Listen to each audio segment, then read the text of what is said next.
A U.S. drone strike has killed an al-Qaeda leader in Syria, the Pentagon said. The September 20th strike hit a vehicle on a rural road outside the city of Idlib in rebel-controlled northwestern Syria, killing at least one person. That person has been identified as Salim Abu Ahmad, a senior leader of al-Qaeda, a militant multinational terrorist organization.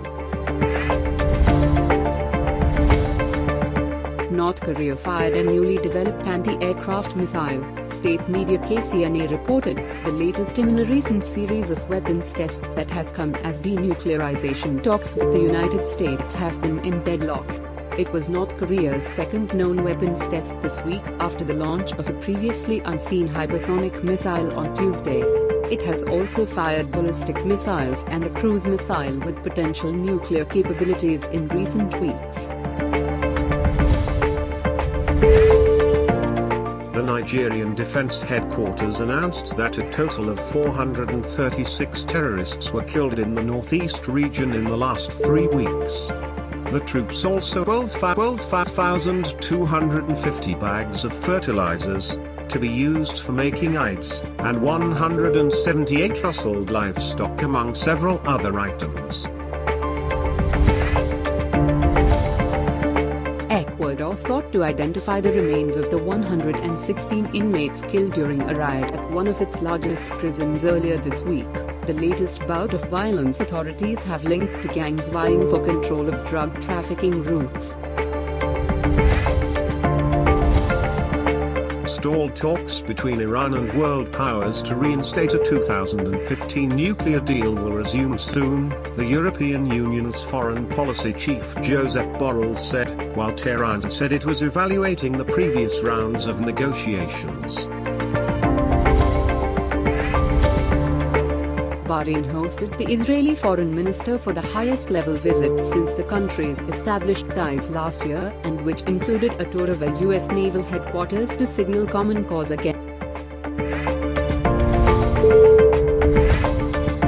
Many British gas stations were still dry after a chaotic week that saw panic buying, fights at the pumps and drivers hoarding fuel and water bottles after an acute shortage of truck drivers strained supply chains to breaking point. Shortages of workers in the wake of Brexit and the COVID pandemic have sown disarray through some sectors of the world's fifth-largest economy, disrupting deliveries of fuel and medicines and even raising fears of a mass cull of livestock. Australia will open its borders to the world next month after they were closed due to the COVID-19 pandemic. Speaking to the media on Friday afternoon, Prime Minister Morrison said Australia to take its next steps to safely reopen to the world. Prime Minister Imran Khan has congratulated the nation on the Federal Board of Revenue's achievement of surpassing the collection target set for the first quarter of the ongoing fiscal year. The nation on FBR's achievement of collecting 1,395 billion rupees in Q1 of FY 2021-22 against the target of 1,211 billion rupees, PM Imran Khan said in a tweet. The government of Pakistan announced it has raised the price of petrol by 4 rupees from October 1st due to an increase in petroleum prices in the international market. Defending the prices, Finance Minister Shaukat Tarin on Friday said the rates of petroleum products in Pakistan are still lower when compared to several regional countries.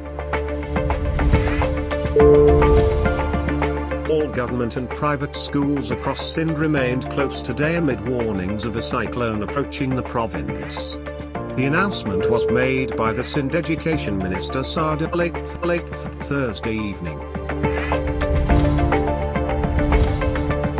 The Pakistan Meteorological Department has issued another advisory, Alert 5, stating that the deep depression over the northeast Arabian Sea intensified into a cyclonic storm shape. The possibility of heavy rain in Sindh, however, will disappear by tomorrow, and the chances of urban flooding in the city have also gone down because the deep depression in the Arabian Sea is starting to recede from Sindh.